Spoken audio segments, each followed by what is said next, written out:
తిరుపతి జిల్లా చంద్రగిరిలో మత్తు పదార్థాల వాడకంపై అవగాహన కార్యక్రమం చేపట్టారు. ప్రపంచ క్యాన్సర్ దినోత్సవంలో రాష్ట్ర ఓబీసీ ఫోరం కన్వీనర్ బడి సుధా యాదవ్ పాల్గొని మత్తు పదార్థాలను విడనాడాలని యువతకు పిలుపునిచ్చారు. దేశంలో గంజాయి అమ్మకాల్లో ఏపీ ముందంజలో ఉందని పేర్కొన్నారు. ఈ కార్యక్రమంలో దాదాపు 5,000 మంది యువత భారీగా చేరుకొని పాదయాత్ర చేపట్టారు.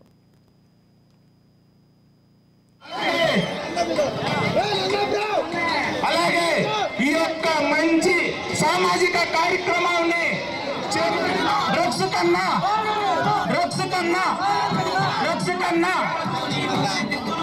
గంజాయి వద్దు, గంజాయి వద్దు,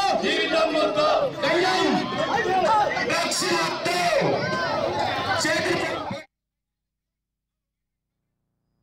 అదేవిధంగా ఇక్కడ కొన్ని పేపర్లో చదువుతూ ఉంటే మనసుకి బాధ చేసింది.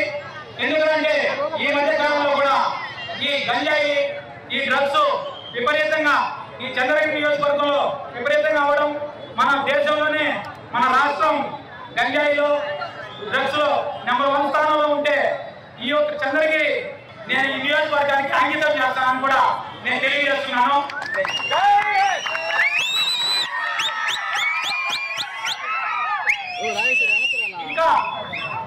ఇంకా ఇక్కడ రకరకాల ఎక్కువ శాతంలో